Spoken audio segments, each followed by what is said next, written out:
Olá, tudo bem? Estamos aqui hoje novamente para bater um papo mais do que interessante. Estou com um convidado aqui, tenho prazer enorme. Quando eu liguei para ele, aceitou na hora, eu fiquei hiper feliz com o aceite dele, porque o Diego é um cara muito especial, um menino que...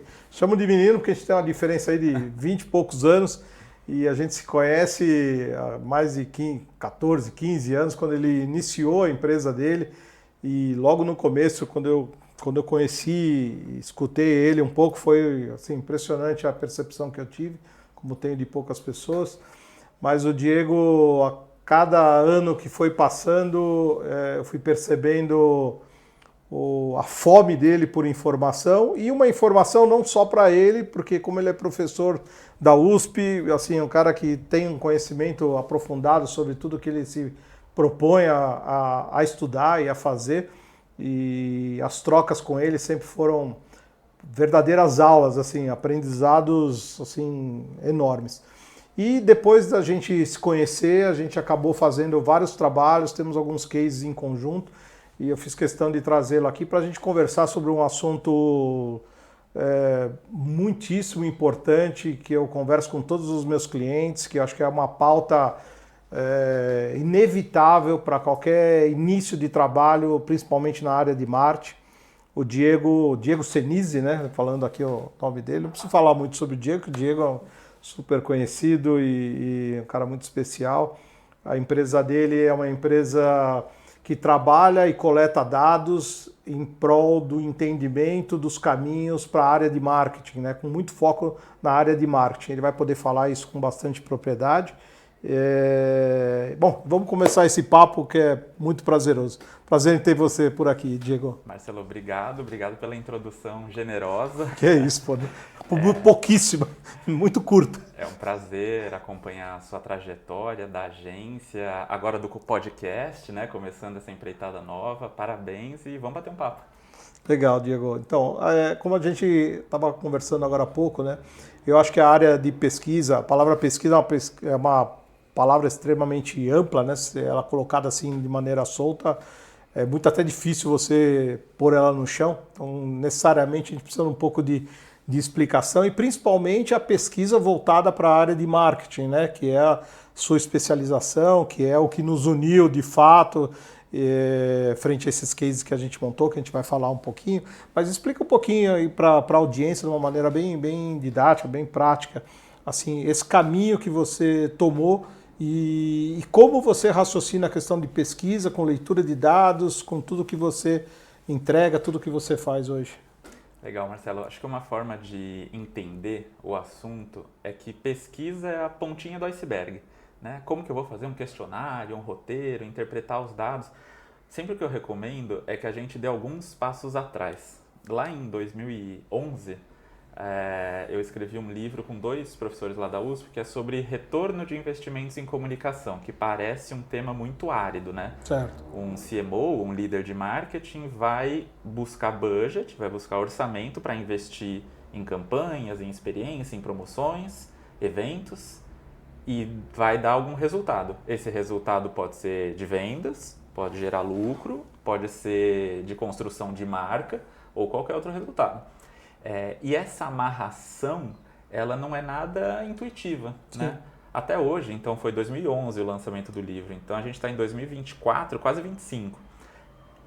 Atualmente a gente vê grandes e médias empresas que têm dificuldade em fazer esse cascateamento, e a palavra é essa mesmo, é um cascateamento entre qual que é meu objetivo de negócio, qual é meu objetivo de marketing, que tem que derivar do objetivo de negócio, do objetivo de marketing, qual que é meu objetivo de comunicação, daí a meta de comunicação, os indicadores, etc. Então tem um cascateamento aqui que não é nada banal, porque você pode querer crescer o número de clientes, expandir market share como objetivo de marketing, e daí seu objetivo de comunicação, como que eu vou fazer para aumentar market share? Levando mais pessoas na loja, aumentando o valor da percepção da minha experiência, melhorando minha marca. Então esse cascateamento, ele não é simples de fazer. E aqui no meio do caminho tem uma coisa muito importante que é a marca, né? Se a gente for resumir muito, cada líder de marketing tem 2 objetivos principais. Certo. Preciso ajudar a empresa a vender mais e preciso melhorar minha marca, simultaneamente. Esse é o problema, né?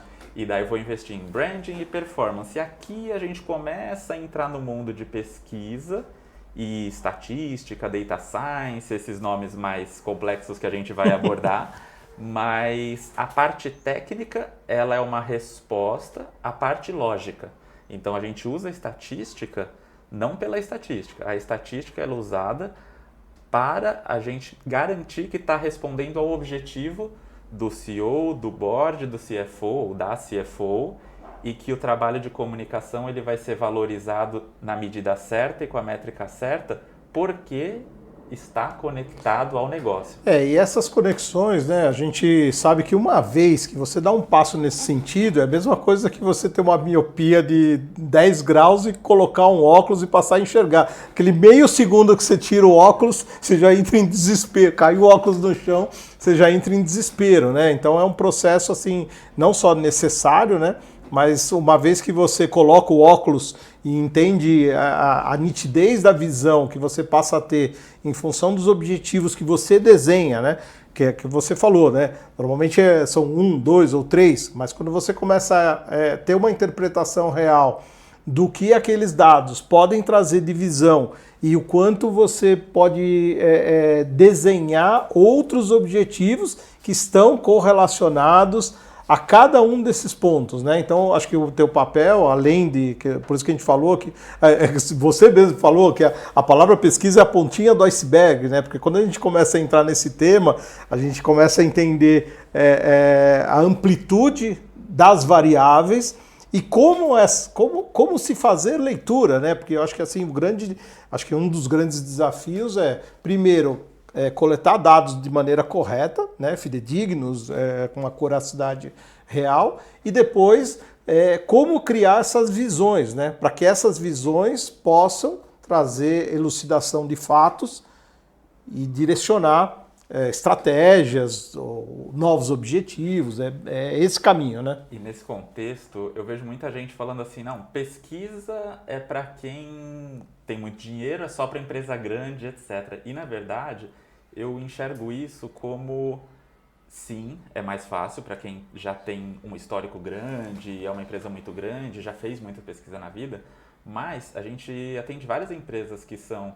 familiares, que são médias, sim, que estão crescendo. São as que a gente trabalhou, né? E no fim das contas, tem uma clareza sobre a tal da pesquisa, que é o seguinte, hoje, pesquisa não é só ir lá para o consumidor e perguntar algo. Antes perguntava na rua, né, por telefone, agora pesquisa online, mas não é só isso. No fim das contas, você tem muitos dados já disponíveis.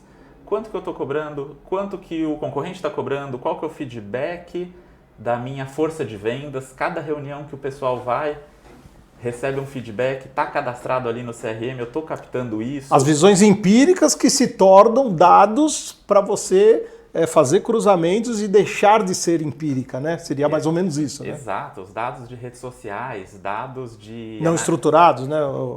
A base enorme, né? De analytics do meu site. Então tem muita informação que ela é anterior a eu ir lá e perguntar para o consumidor alguma coisa. Então toda essa construção anterior, elas normalmente a gente chama de dados secundários, né? Dados que eles já estão à disposição, mesmo sem eu ir fazer uma pergunta para o consumidor. Mas é super importante, por mais que a gente tenha o mundo se transformando, as tecnologias digitais, IA, etc., grande parte do processo de tomada de decisão do consumidor final, ele continua na cabeça dele. Do consumidor final, e se a gente não perguntar, a gente não vai conseguir extrair, porque as pessoas que comentaram algo na rede social, elas são exceção. Então pensa em quantas marcas você comprou no supermercado, na última compra semanal que você fez, e sobre quantas delas você postou algo. Quase nenhuma. Quase nenhuma. Então, normalmente, as pessoas que estão postando são aquelas que viveram experiências muito boas ou muito ruins. Então, elas são os extremos. São os extremos, que são muito importantes da gente entender. Sim. Mas a pesquisa primária, que é eu vou fazer um questionário sobre a imagem de marca, sobre o comportamento do consumidor, etc., ela me ajuda a entender 100% da representatividade do meu público e não só os extremos de quem está postando. Então, um dos grandes erros que eu vejo atualmente, e é bem evitável, é começar a gerir uma marca só com indicador de rede social. Tá. E essa minha marca está melhorando porque cresceu... Porque pode ter um viés muito forte, né? E você passar a tomar decisões até estratégicas às vezes e ver um resultado errado ali na frente, né? Exatamente. Até celebridades, por exemplo, que é um tema que a gente aborda bastante. Então, uma coisa é o número de seguidores que a pessoa tem no Instagram. Outra coisa, assim, eu vou colocar essa celebridade como co-branding, né? Como a cara da minha marca nos próximos 2 anos. Sei lá. E ela vai emprestar, entre aspas, atributos para minha marca. Se ela é muito inovadora, eu quero que minha marca seja inovadora. Então, isso daqui depende da percepção da imagem da celebridade. Olha que legal. Então, a Gisele Bündchen, com o anel da Vivara na mão, provavelmente ela transmite muitos atributos, não só pela beleza, mas pelo sucesso, por tudo que ela representa. Certo. Então, ela pode fazer com que a Vivara alcance um objetivo de negócio. Talvez consiga cobrar um pouco mais caro pelo anel, talvez consiga atrair mais gente na loja, etc. E é muito diferente de escolher só pelo número de seguidores, porque número de seguidores você vai achar muita gente e que talvez não seja estratégica para a sua marca. Até eu vou fazer um parênteses aqui, porque o Diego está falando sobre isso, porque eles desenvolveram uma ferramenta. Queria que você falasse um pouco sobre essa ferramenta, que a gente já utilizou várias vezes, e ela é muito legal, assim, por N motivos, né? Uma, para identificar, a tua base já tem uma identificação dos maiores atributos associados a esses endossadores, né? E muito a ver com o cruzamento dos interesses, dos objetivos que a empresa tenha, né? Quer dizer, naquele ponto que você começou, né? O que você quer, né? Então, primeiro, saber o que você realmente quer, entender o momento que é esse pensamento, que é o pensamento lógico e coerente que a gente chega a conclusões e concorda, que a gente leva para todos os clientes, né? Que é realmente entender onde você está primeiramente, né? Quem você é, quais os predicados associados do ponto de vista externo, não que o interno também não seja, que é o que você falou, é o empírico que se torna mais consistente, mas o ponto de vista externo, que define exatamente onde você está, e depois quais as estratégias que você vai desenhar para o futuro, ligados um pouco ao teu sentimento, ao sentimento dos dirigentes, aonde você quer chegar, o que tá mexendo com você, né? Que é uma pergunta que eu sempre faço e é interessante, que o que está provocando você a ir para onde você está querendo ir, né? E onde é esse ir, né? Onde você enxerga a empresa? Para a gente começar a criar o ponto A e o ponto B, e que eu falo que é o ponto C, que é o porquê, né? Que é o mais importante, né?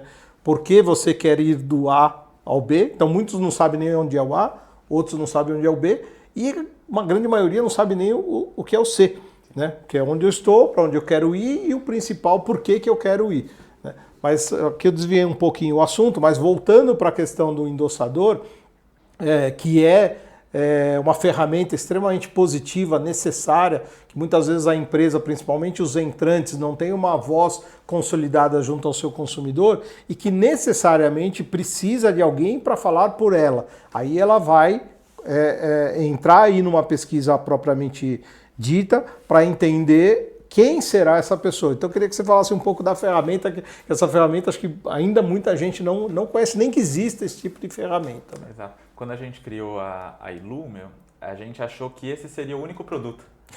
Olha que loucura, né? Porque a fundação da empresa, basicamente, eu bati na porta do meu professor lá na USP, do professor Otávio Freire, que é meu sócio hoje, fui contar para ele uma ideia que eu tive, porque eu enxergava várias decisões sendo tomadas sobre celebridades que eu não enxergava muito sentido, e falou, poxa, eu acho que não tem tanto critério, dá uma olhada no Google e tal, e... Eu gosto, não gosto, Exato. É famoso, não é, tá na novela ou não, quer dizer, tudo coisas superficiais, né? E alguns escândalos saindo, né? Então, poxa, deu problema com essa celebridade. Hoje a gente fala muito em influenciador, né? Mas é uma derivada do que claro. antes era celebridade. E bati na porta dele, ele falou, poxa, eu quero ser seu sócio. A gente abriu sem escritório, trabalhando do café da USP e tal. Montamos numa pegada bem empreendedora, sem investidor, sem padrinho, sem nada. E montamos só o Persona. O Persona é um método para avaliar o endosso, né, a capacidade de um influenciador, de uma celebridade, endossar uma marca. Endossar significa gerar mais intenção de consumo, gerar mais proximidade com a marca por causa de algum atributo da celebridade. E desde 2011, então, a gente pesquisa centenas, milhares de celebridades para ver qual delas tem fit, né, tem congruência, tem um ajuste certo com determinadas marcas. O que você falou é muito correto, que as marcas entrantes, aquelas que são menos conhecidas... precisam, né? Os artigos científicos mostram que elas se beneficiam muito mais de uma celebridade do que uma marca... Que já está estabelecida, né? Então, a gente trabalhou muitos anos com a XP Investimentos. Então, lá em 2017, 2018, se eu não me engano, eles usaram o Murilo Benício.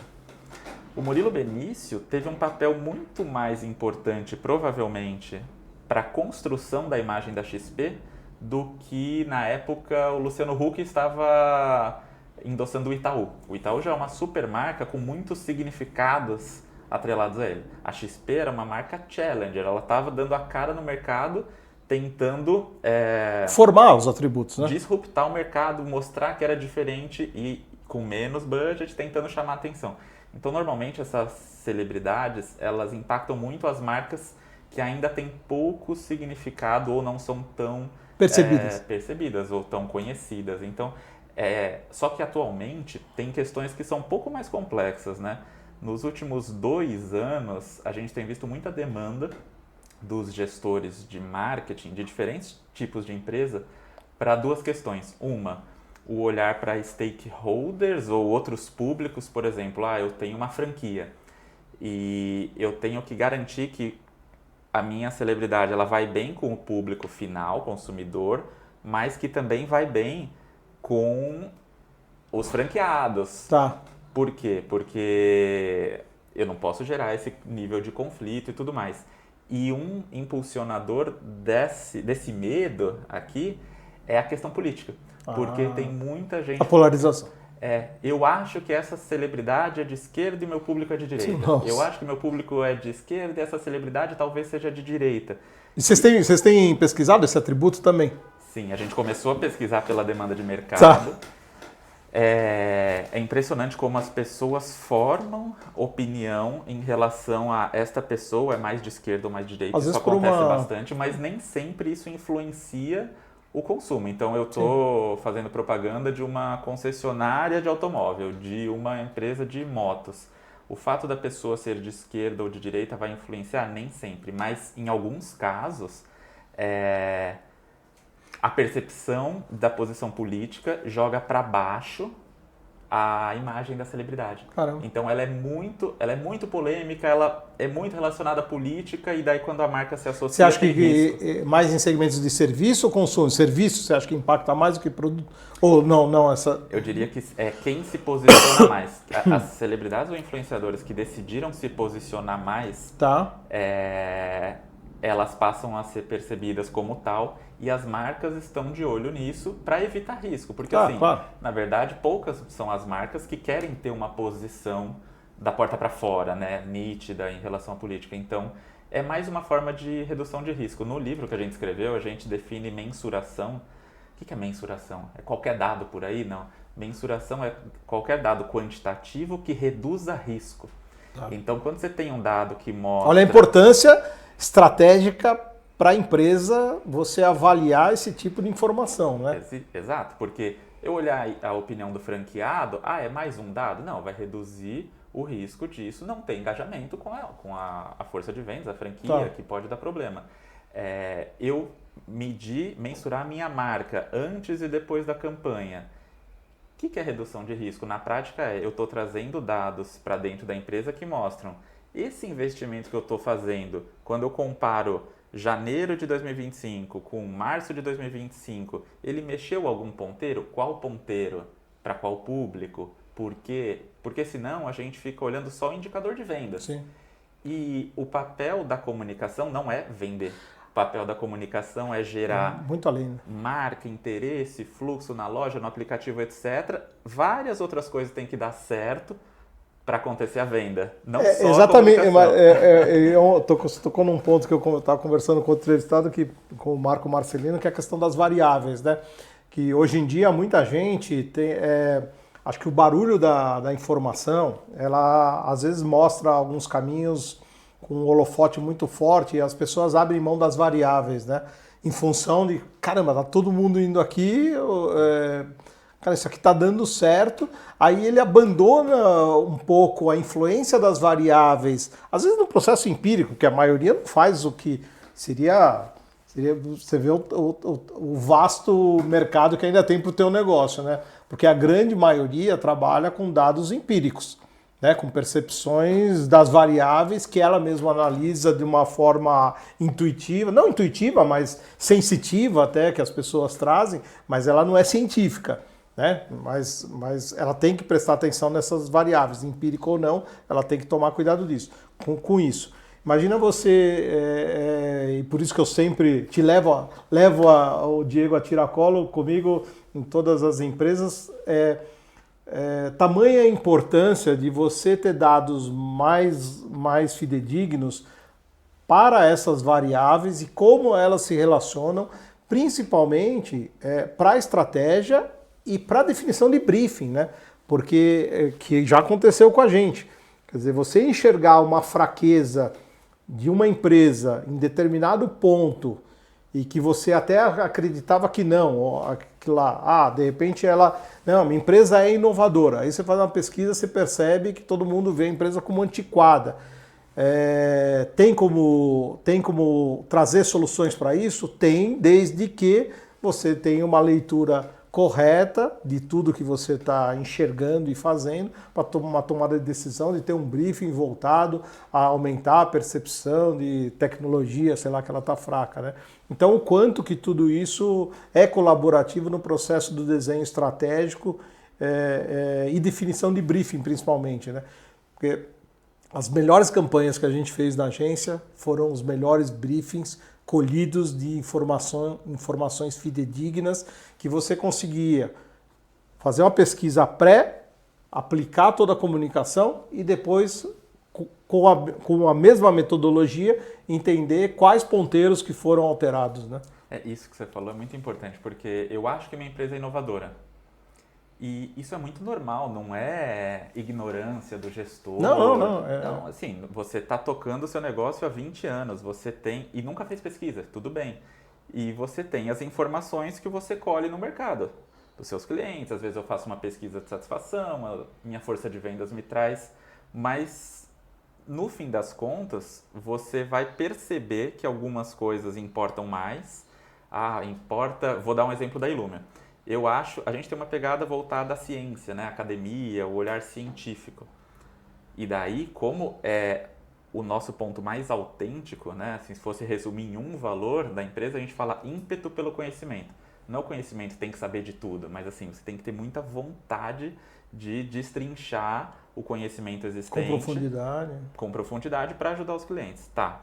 E daí, como eu acredito nisso e vivo isso todos os dias, eu vou achar que os meus prospects e clientes também acham que a Illumio é bacana por causa da ciência. Bom, mas tem várias outras variáveis. Por causa da inovação, por causa da confiança, por causa da rapidez. Nossa, rapidez é uma coisa concreta. Outras empresas podem ser rápidas também, mas às vezes é muito importante. E o que a pesquisa vai mostrar? Tudo bem, tem esses 4 atributos aqui.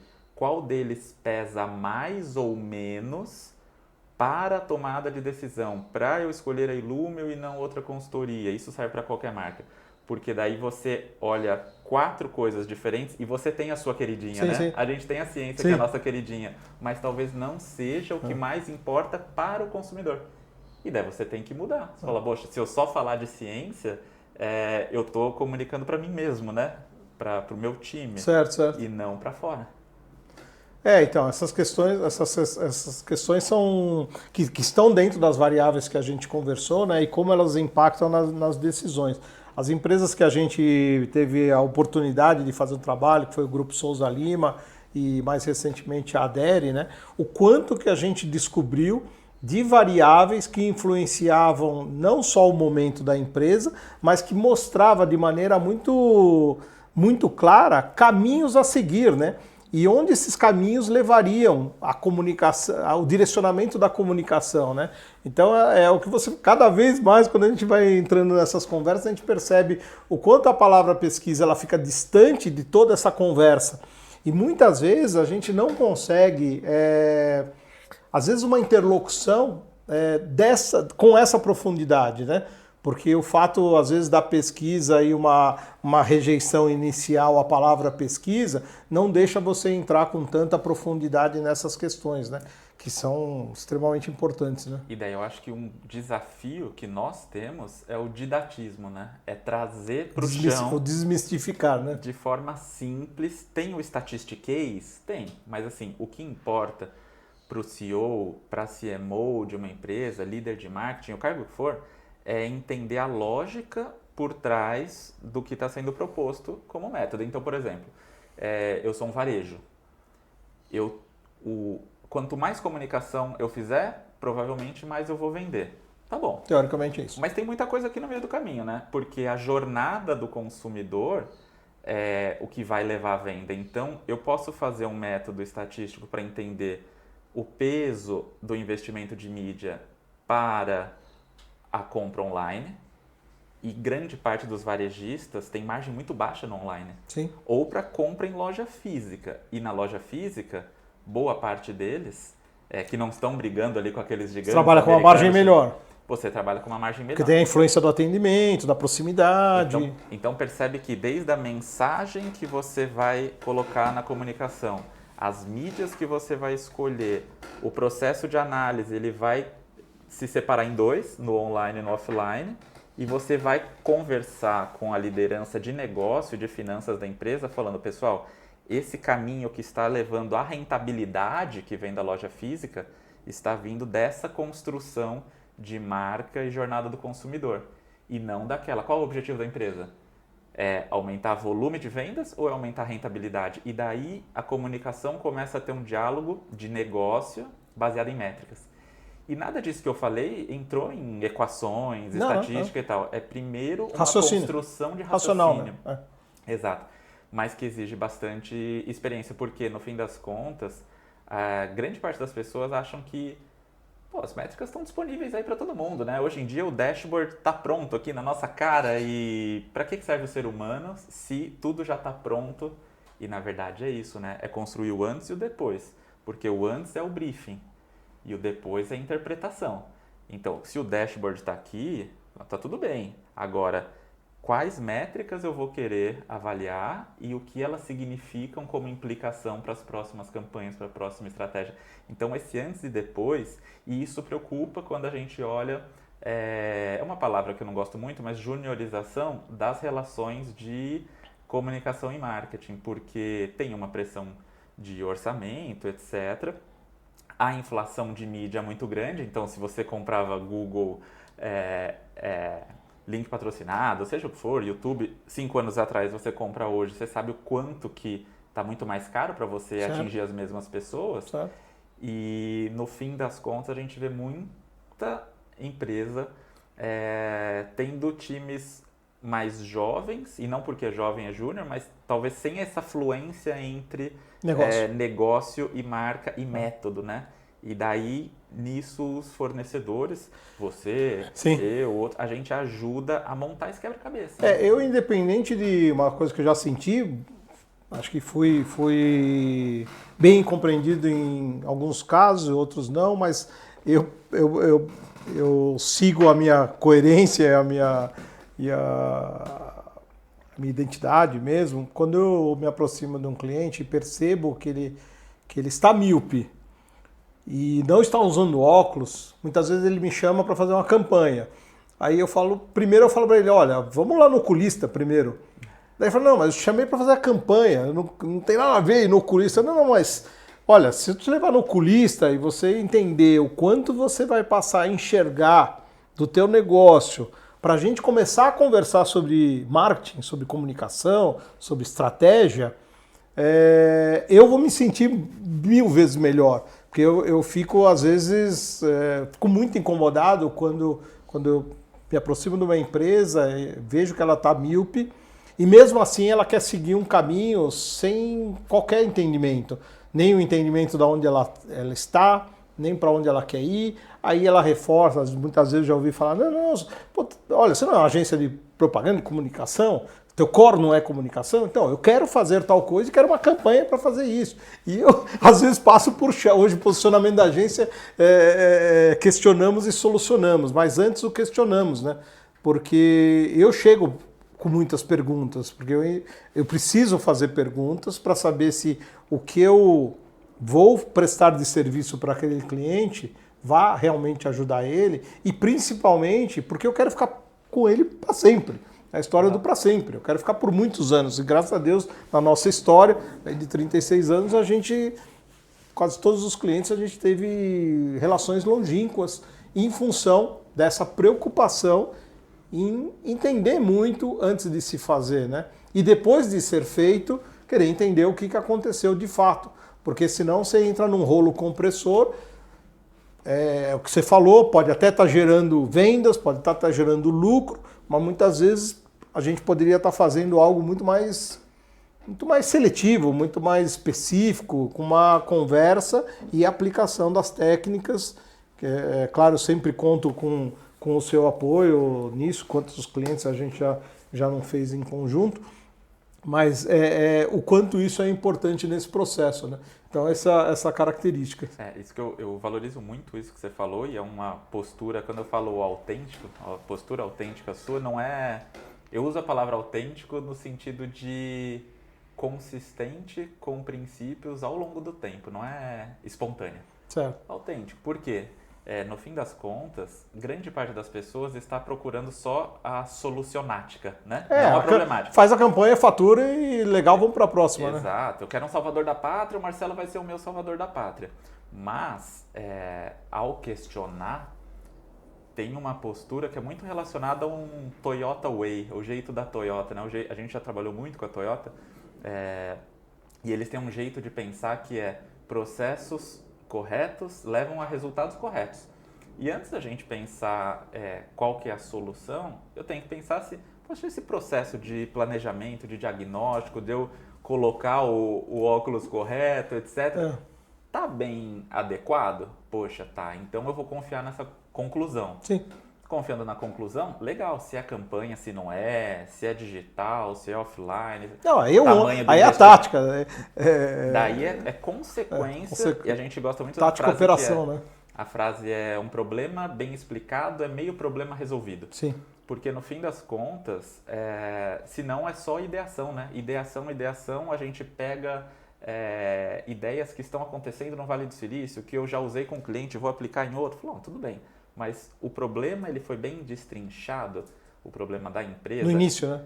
No início do pensamento, né? E a gente estimulou um processo de trabalho, de captura de dados, de diagnóstico, de planejamento, que não precisa ser lento, né? A gente fala assim, parece que vai durar 6 meses. Não, mas que ele é adequado e vai me levar provavelmente a resultados que tem consistência no tempo, né? Que vai passar 1, 2, 3 anos e a marca vai começar a construir algo de longo prazo.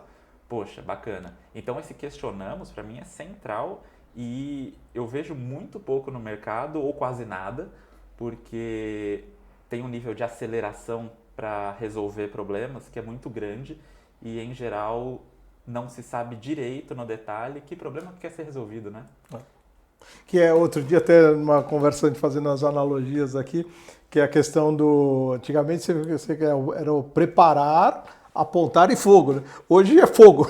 Não tem o preparar e o apontar. Todo mundo quer o fogo, né? Quer vir, pôr a mão no gatilho e sair com a bala certeira, né? Mas se você não preparar a arma, se você não apontar para o lugar certo, o fogo, pode ir para qualquer canto e pode gerar qualquer resultado que possa ser, ou às vezes até desastroso, né? Porque você mais do que ninguém, vivenciando com várias empresas, percebeu o rio de dinheiro, e eu queria entrar nesse ponto também, que eu acho que é bem legal, eu queria fazer essa pergunta para você, e às vezes me fazem, né? Eu, quando eu entro num cliente e com essa forma de eu abordar, é até um contrassenso para o meu negócio, né? Porque eu falo para o cliente, olha, faça antes uma pesquisa bem feita, e muitas vezes essas pesquisas demoram, às vezes, 2, 3, 4 meses, tem dificuldade de definição do foco, do target, de todo esse preparo de entendimento, quer dizer, então a campanha vai sair, muitas vezes o meu trabalho, o meu ganho vai acontecer depois de 6 meses, 8 meses. Mas eu não sei não fazer, eu não sei fazer de outra maneira, porque isso contraria o meu entendimento, a minha crença. Tem uma crença, assim, com o tempo a gente vai forjando uma crença do, o que você acredita no modelo de pensamento, de imagem, de sequência, de acontecimentos. E eu assim, hoje a minha crença é muito, muito claro, não é um dogma, mas é uma crença atual que me guia, né? Onde eu procuro apresentar dessa forma. Mas infelizmente a gente ainda tem bastante dificuldade. E eu venho sentindo há um tempo, que acho que é um pouco do meu core, que são empresas familiares, onde eu tenho uma interlocução mais de uma relação mais confiável, vai? Porque as empresas, não desmerecendo nenhuma corporação, mas quando você se relaciona com executivos, às vezes você entra no meio do mandato, ou ele tem uma crença, mas ele precisa gerar resultado a curto prazo, e às vezes aquilo que você está falando não tem muita conexão com o curto prazo, né? Porque ele trabalha com bônus, com um monte de coisa. Então eu ultimamente assim, tenho trabalhado bastante com empresas familiares, onde olham o negócio a longo prazo. Olham um negócio a médio e longo prazo, não, assim, tenta fazer um pouquinho, acho que as empresas familiares, posso estar enganado, você fala que você também convive, assim, ainda tem um pouco esse pensamento, preparar, apontar e aí o fogo, né? Eu acho que esse fogo está muito mais voltado para esse grande volume que faz o maior barulho na mídia, né? Que é o corporativo, que é atirar. E aí às vezes deixa um pouco a deriva, né? Ou você não consegue uma interlocução da maneira que teria que acontecer. Mas assim, o ponto que eu queria chegar nessa conversa é o seguinte: qual percentual, e se existe um percentual, vamos supor uma empresa familiar que tem verbas não tão exorbitantes quanto não vou ficar falando em números, mas não tem verbas tão exorbitantes. Como é que elas poderiam raciocinar a questão de percentual para um investimento do óculos? Quanto eu gasto? Quanto seria, ou percentualmente do que eu quero investir? Quanto você acredita que seria, se existe um percentual para eu ir no oculista e fazer os meus óculos? Como é que você vê isso? Não tem regra, né? Mas então, assim, por isso o que eu vivo com os meus clientes e os argumentos que eu utilizo e que normalmente são bem aceitos pela lógica. Seguinte, vou colocar um número fictício aqui. Eu vou investir 2 milhões de reais ao longo do ano em comunicação. Tá. Lembra da definição de mensuração, né? Certo. Esse dinheiro está em risco. O que eu vou fazer para reduzir o risco de dar errado? Poxa, eu tenho que ir no oculista, no oftalmo, para eu tentar entender quais são as métricas ali para saber se está certo. Na minha cabeça, faz sentido você gastar 5% nisso? Poxa, então vão ser 100 mil reais para garantir que os 1.900.000 tenha menos risco? Tenha menos risco? Poxa, não, vai ser 1%, vai ser 20 mil para garantir que os 2 milhões tenham... Então, normalmente, essa conta ali que vai ficar entre 5%, 10%, quanto maior a verba, fica menorzinho esse percentual. Porque né? Na cabeça principalmente do médio investidor, assim, do médio empreendedor, que tem aquela liquidez suada, né? Porque o investimento de mídia e comunicação é liquidez. É dinheiro que está lá, que não está sendo... Quer dizer, que... Ainda mais na empresa familiar que poderia estar arde no bolso, né? Poderia estar no bottom line Exatamente, ali exatamente. e Por isso que eu estou falando. de dividendo, né? Exatamente. Não é como uma empresa de capital aberto, por Certo, exemplo. certo. Então, no fim das contas, esse raciocínio ele fica mais explícito quando a empresa está pensando em aumentar investimento. Porque assim, invisto R$1 milhão e está indo muito bem, estamos crescendo, o marketing parece que está fazendo um bom trabalho, estamos vendendo agora. Meu diretor, meu gerente de marketing requisitou de ir de 1 para 2, dobrar o orçamento. Falou, opa, e agora? Nesse momento do opa, será que esse crescimento de verba vale a pena? Normalmente, é mais intuitivo você começar a pensar, falou, bom, já que eu vou fazer um aumento e esse aumento eu não sei no que vai dar, eu preciso colocar um conjunto de métricas aqui para eu crescer com segurança. E todo mundo começa a olhar mídia, fala assim, o case de crescimento do Nubank. Fala, gente, isso é exceção, né? Que você Sim. cresce com muito dinheiro e depois começa a rentabilizar depois de anos, né? Falou, não, uma empresa familiar, uma empresa mais comum. É muito mais tradicional. É mais tradicional, você tem que crescer com segurança. E tem mais receios segurança. dos riscos, né? Então, esse momento de aumento de verba é um bom momento de reflexão sobre será que vale a pena. Mas eu tenho um ponto também que ele é relacionado à consistência e custo fixo. Deixa eu explicar. Quando você olha para uma Heineken, que é uma super marca, não importa o quanto eles investem, vamos olhar para a execução. Eles são muito consistentes. Você vê out of home, relógio de rua, filme de TV, é sempre aquele verde, é sempre aquela estrela, é sempre universo consistente. a Champions League. É muito. Agora colocaram Senna, né? Assim, são 3, 4 ativos de marca que são muito martelados com consistência e você bate o olho, se eu passar por meio segundo no relógio de rua aqui em São Paulo, eu já sei que é Heineken sem parar para olhar. Isso é muito poderoso. Só que isso é consistente. Ser consistente significa o quê? Que você, há muitos anos, está decidindo continuar investindo na construção daqueles ativos.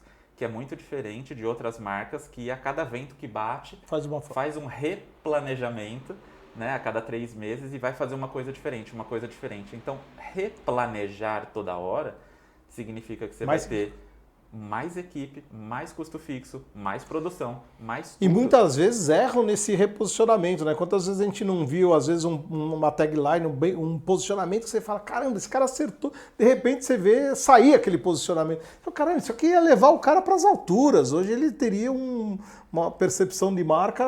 E como entram as métricas nisso? Poxa, fiz por um trimestre, por um semestre a minha campanha. E o Marcelo me recomendou que a gente tem que ter consistência ao longo do tempo, que esse é um caminho que é um caminho de longo prazo. Eu não posso me distrair daqui 6 meses querer fazer algo totalmente diferente. Como eu sei se eu estou no caminho certo? Se passaram esses 6 meses, se a minha marca está caminhando na direção que foi planejada, na estratégia, ou se não está sendo percebida, porque eu ficar consistentemente errado é um perigo muito grande. Então, fazer o que a Heineken faz ao longo de muitos anos com consistência, otimizando inclusive custo fixo, porque você não precisa refazer produção, ter time em excesso para replanejar. E essa leitura específica, da onde você colhe dados para ter esse tipo de leitura?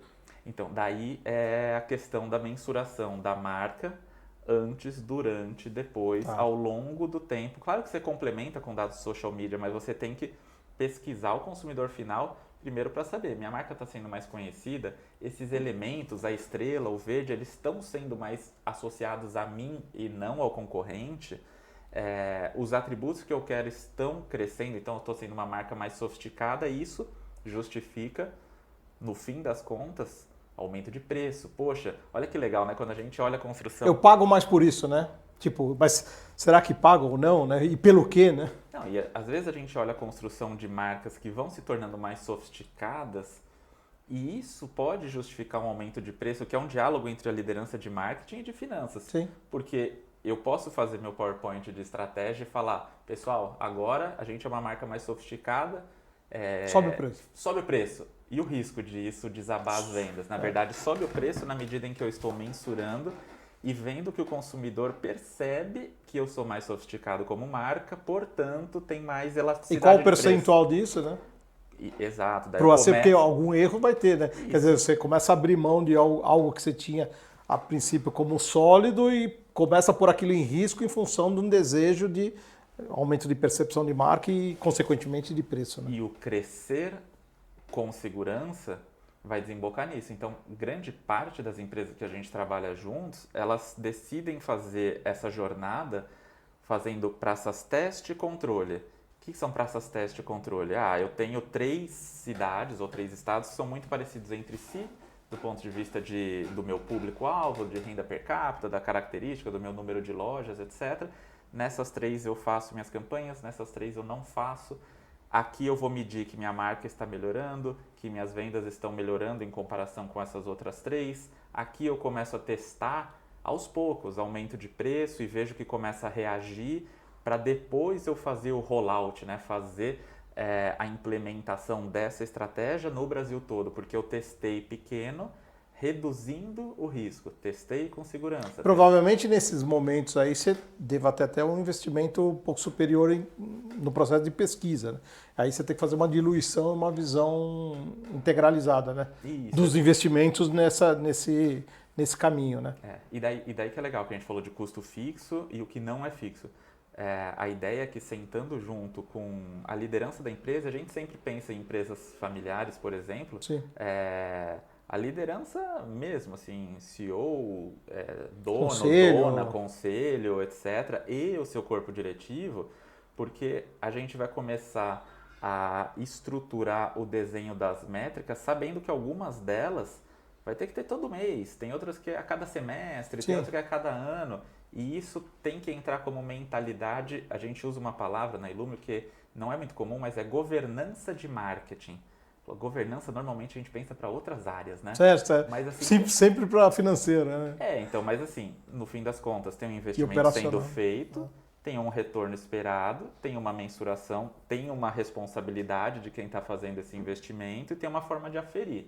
Bom, isso tem que acontecer a cada 3, 6 meses e tal, porque no fim das contas, essa governança significa que algumas métricas, as que são fixas, por exemplo, mensurar a marca, você não vai mensurar uma vez na vida e nunca mais. Não, Poxa, é legal pelo menos 2, 4 vezes por ano você ter um indicador de marca independente da campanha que está no ar, independente de quem é o seu líder de marketing hoje, porque amanhã pode dar turnover e ser outro depois. Ter outra visão. Mas é uma métrica da empresa, institucionalizada, com governança e não volátil, né? Cada hora tem uma porque alguém quis. Então, tem algumas empresas que estão até formando como se fossem conselhos de marketing. Conselho de marketing. Específico de marketing. Exato. Que daí tem pessoas experientes como você, como independentes, que falam, pessoal, dadas as métricas, dados o que a gente entendeu sobre a empresa, parece que o caminho é mais por aqui do que por ali.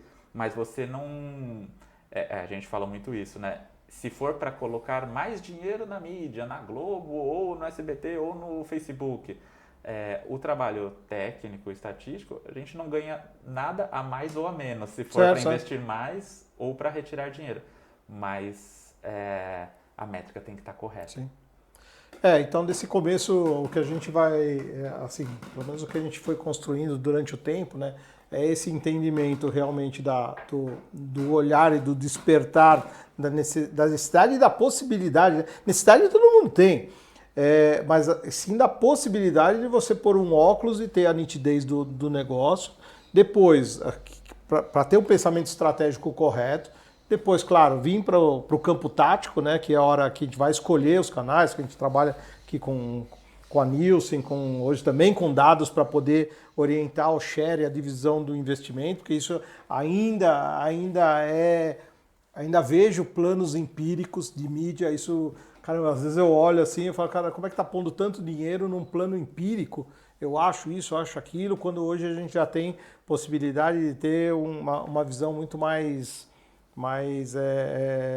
fidedigna, né, do cruzamento claro, com setups muito minuciosos que definem com correlação, com concorrente se está no momento do mercado ou não. Quer dizer, então isso é um momento tático. E depois da operação, claro, que é onde a gente entra e consegue, assim, distribui tudo e hoje está tendo um movimento muito forte com essa questão da operação, né? Tá se transformando de uma forma muito latente, né?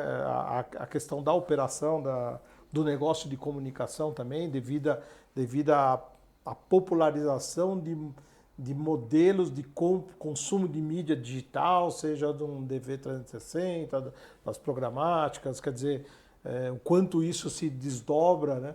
E daí tem uma coisa que eu acho arriscado, é a gente confiar cegamente no discurso de palco de inteligência artificial. Por quê? A gente vê que a inteligência artificial está transformando tudo, Sim. Todas as categorias, obviamente, comunicação também. Hoje a gente tem capacidade de agilizar a produção, por exemplo, de posts usando Midjourney, ChatGPT, as imagens, o texto. Tem um copilot ali, sim. né? Beleza. Agora, essa discussão que a gente está tendo de estratégia, de governança, de aumento de budget, porque o que é mídia, o que é custo fixo, a direção do objetivo da empresa, isso daqui a gente não vai perguntar para o ChatGPT. Não vai ter como. A gente pode buscar referências. Sim, Quais sim. empresas que já chegaram a determinado nível. E o que eles seguiram, qual o caminho. E usar como referência, como benchmark, etc. Mas essa amarração entre lógica, método, onde minha marca vai, qual a estratégia, ainda não tem, não sei se terá, mas ainda não tem IA que vai fazer o trabalho de estratégia. Tem para apoiar uma operação que já está muito bem brifada, já está muito bem arrumada e tudo bem. Mas a estratégia ainda não. Só que o que a gente vê na nossa timeline, em todos os eventos, em todas as publicações a IA vai mudar o mundo, a IA vai mudar o mundo. E está mudando. Porém, este trabalho específico da amarração de estratégia de marketing e negócio e comunicação... Ela é muito única. Ela é muito humana, ainda e ela exige muita experiência para além do dado. Então, esse ponto é muito importante para a gente não se enganar e evitar que CEOs, líderes de empresas que estão sendo impactados por esse discurso da inteligência artificial saibam os potenciais e principalmente as limitações, né? Assim, até onde dá para ir com segurança, porque a gente está falando muito sobre crescer com segurança, crescer de forma sólida. E aqui menos risco. Exatamente. E aqui a gente não pode errar, não. E agora sim, a gente já encaminhando aí para um bate-papo sem fim, né? Diego. E agora sim, com todos os meus convidados aqui, são pessoas que estão vindo aqui, acho que tem muitos ainda para vir, pessoas que eu considero muito e que a ideia é trazer esse bate-papo fluido, que poderia não estar sendo gravado, que normalmente não é, que a gente conversa da mesma forma, com todos essa conexão. E foi daí que eu tive esse insight e falei, caramba, por que não levar tanta conversa que eu tenho com tanta gente, conversas proveitosas, né? Eu acredito, sei lá, que seja proveitosa e mostrando para algumas pessoas, todo mundo falou, caramba, muito legal ouvir esse tipo de conversa, né? Dessa maneira descontraída, meio solta aqui, mas são pessoas que, de uma forma ou de outra, durante a minha vida, eu vi além do profissional o ser humano. E você é uma delas, Diego, que pessoas profissionais que a gente independente do conhecimento, do potencial, de tudo, a gente enxerga muito mais do que somente tudo que você sabe, que foi adquirido por você. Mas a questão do ser humano, são pessoas que eu tenho maior estima e que a distância não nos separa, pelo contrário, a distância só consolida a admiração, o bem-querer, a percepção, porque o Diego que eu conheci há 15 anos é o mesmo Diego, e isso sempre, assim, com o passar do tempo, eu sempre analiso muito as pessoas que eu vou conhecendo. Passa um ano é a mesma pessoa, passa 5 anos é a mesma pessoa, daí aquela pessoa vai se consolidando, né? Que você fala, caramba, aquela pessoa é o que ela com a autenticidade dela, conhecimento dela, e isso faz com que a gente tenha cada vez mais vontade de estar próximo. E eu sempre fico, de alguma maneira, a minha vida inteira, eu sempre quis trazer isso para os negócios. Assim, eu sou um idealista, muita gente fala, pô, Marcelo, você é muito idealista, pode ser que você não cresça tanto quanto você gostaria. Então, assim, quase propondo que eu abra a mão disso, mas quando eu penso nisso, eu vejo a vida tão sem sentido, pelo menos para mim, porque as pessoas que eu conheci no decorrer dos anos da minha vida, os clientes, puta, são relações que para mim extrapolam muito o ganhar ou não dinheiro, o fazer ou não negócio. Eu tenho amigos que eu conheci, o Léo mesmo, que teve aqui outro dia, um cara que eu conheci em prospecção e eu tenho outros e não ganhei a conta e se tornaram amigos de vida. E para mim aquilo tem um valor tão grande, porque o meu ganho com essa pessoa, com esse profissional, foi muito maior do que qualquer tipo de ganho que eu pudesse ter fazendo uma campanha que pudesse dar errado ou não, né? Porque aquilo que a gente fala, tem tantas variáveis em torno desse processo.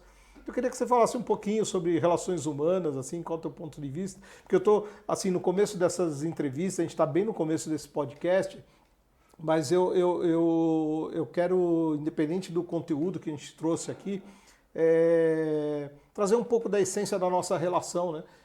Que é essa relação que eu tenho com você, que eu tenho com outras pessoas, que eu acho de um valor extremo, e eu, de alguma maneira, pode ter sido uma utopia da minha vida inteira, ou um ideal.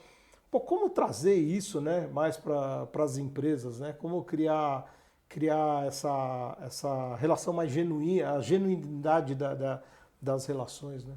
Como é que você vê isso? Isso é muito importante, Marcelo. Quando a gente... Eu falo muito sobre métricas, né? Sobre métricas estatísticas, etc, exatas, né? parece... O teu negócio é exatas, né? E é uma coisa mais exata, não 100%, né? Sim. Porque tem muita interpretação, mas no fim das contas acaba sendo algo que leva mais para rigidez do que para o rigor, né? Essa palavra é melhor, para o rigor. E pode se perder na questão das relações humanas. Acho que tem uma coisa que me ajuda muito a ter isso em mente, não perder do radar, porque é muito fácil você ser engolido pelo dia a dia, né? Muito. Não perder isso do radar, que é estar em sala de aula com... É o estar, né? O estado de estar. Não, e estar com gente muito diferente, cada vez mais de mim, são alunos de 18, 20 anos, que é a minha atividade como professor. Isso é muito encantador, porque no fim das contas você tem que ter uma empatia do momento dele, para entender que eu já estive lá. Na minha época as coisas eram diferentes e ter um olhar menos de julgamento e mais de acolhimento. E tem questões que são muito diferentes, assim, desde questões de costumes até questões de saúde mental, assim, tem coisas que a gente não vivia. E esse dia a dia com os alunos, e não só clientes, colaboradores, me ajuda muito a ter isso em mente. E o salto para o empreendedorismo, para os negócios, eu acho que ele é cada vez mais difícil. Por quê?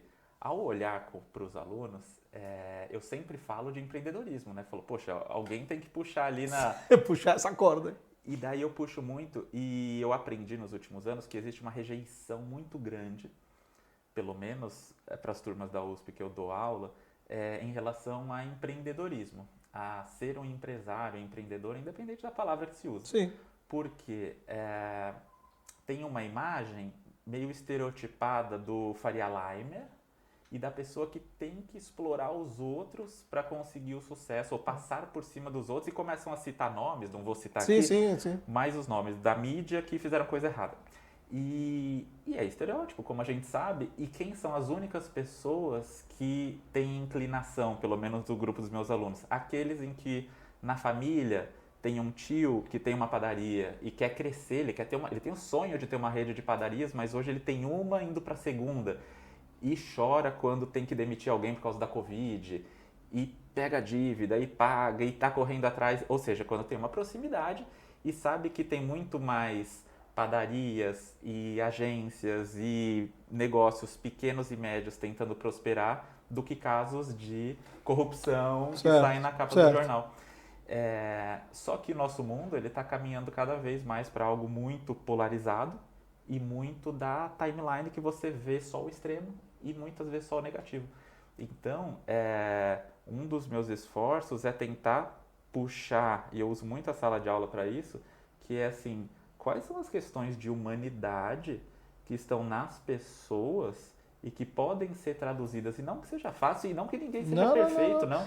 Assim, a gente vai ter que falar de custo fixo, a gente vai ter que falar de métrica, mas você Por que não falar do humano, né? Mas você pode ter algo autêntico, genuíno e querendo fazer o bem desde o dia 1 da empresa. E isso no dia 1 vai ser muito diferente do dia 3.000, 10 anos depois, vai ser muito diferente. Mas, assim, primeiro, eu acho que se conectar com gente boa e com quem você aprende, né? Cada vez que a gente conversa, a gente aprende sobre negócios, Sim. mas a gente aprende sobre nós mesmos.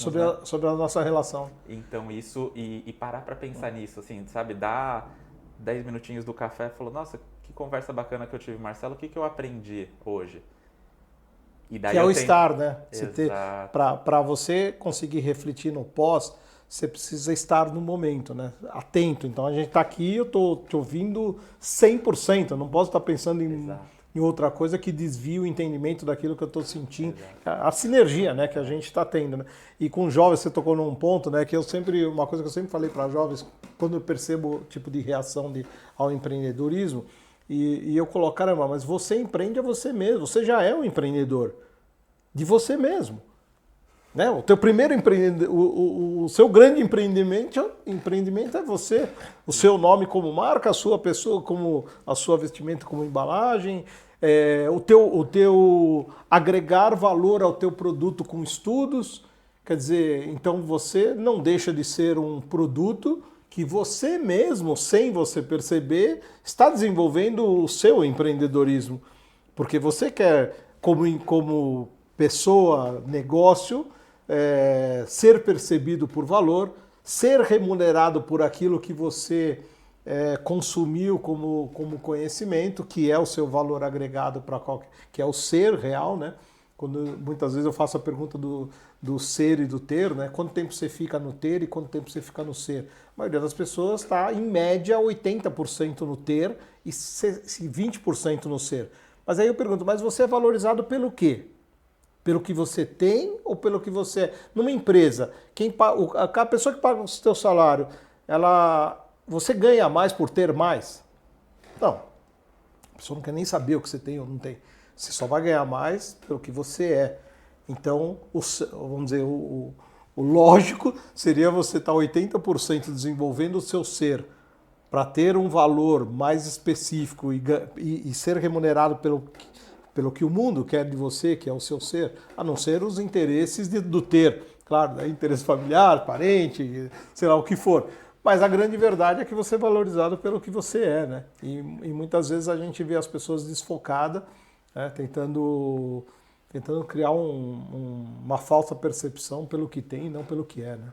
E uma das coisas que me ajuda muito, que eu uso como uma historinha mental para tentar viver as situações, é assim, como que eu contaria essa história que eu estou vivendo aqui, ou um negócio que eu estou fechando ali, ou um projeto que deu mais certo ou mais errado por algum motivo, e eu vou ter que decidir qual que é a minha postura em relação a isso, eu sempre penso como que eu vou contar essa história. No caso, eu ancoro nos meus filhos, né? Eu tenho 2 filhos de 7 anos. Sim. Como que eu vou chegar lá em casa e contar, e daqui 10 anos, quando eles tiverem 17, eu vou contar a mesma história falando, olha, o pai teve tal postura, se ganhou mais dinheiro ou menos, etc. Isso que a nossa família acredita. Mas se você não tem filho, você pode pensar em qualquer outra. Mas quando você para fazer esse exercício de como eu contaria essa história, e essa história, como vai soar, né? O que vai sobrar de aprendizado? O que vai sobrar, o que vai sobrar de aprendizado anos depois? Poxa, e daí você consegue deslocar um pouquinho das coisas do curtíssimo prazo, né, das urgências, etc. E como você está num momento de um desafio sem tamanho, né? Com 2 filhos de 7 anos, outro dia eu conversando com um amigo, ele me perguntou, pô, Marcelo, você tem algum... Eu falei, cara, como é que... Assim, se já não tinha manual antes, hoje não tem nenhum, né? Então, quer dizer, ele está fazendo pergunta, pô, como é que você educaria eles quanto a celular e tal? Cara, é tudo muito novo, né? A gente nem sabe o que vai acontecer. E para explicar o que eu faço, ele fala, pai, qual que é o seu trabalho? Fala, o pai vende a matemática. Meu filho falava que ele ficava no telefone o dia inteiro. O pai ficava no telefone ali no celular o dia Mas inteiro. quem Né? quer comprar matemática? Não, mas daí vai explicando e mostra o porquê, né? Mas legal, Diego, pô, prazer imenso. Acho que, pô, essa troca a gente ficaria aqui. Acho que vamos provocar outras oportunidades. Prazer imenso ter você aqui. Acho que deu para todo mundo aprender muito. Eu, como sempre, aprendo muito com você, elucida mais as questões. Eu acho que é essa troca que. É isso que eu fiquei pensando. Eu falei, pô, será que pessoas vendo essa troca, independente de não estarem aqui no papel, mas sentindo, né? Porque existe uma sinergia entre tudo que a gente está falando, né?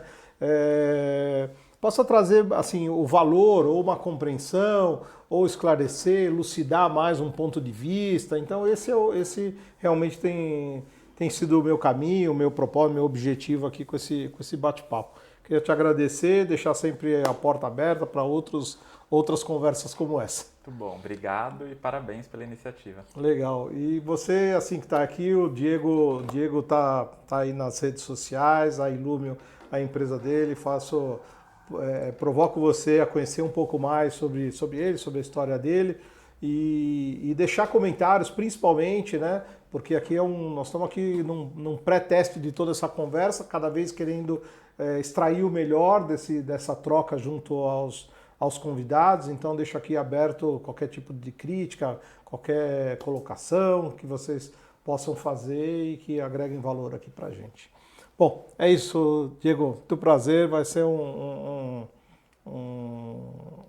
enorme prazer mesmo ter você aqui outras vezes. Muito Tá bom. bom? Obrigado. Obrigado. Tudo de bom, Diego.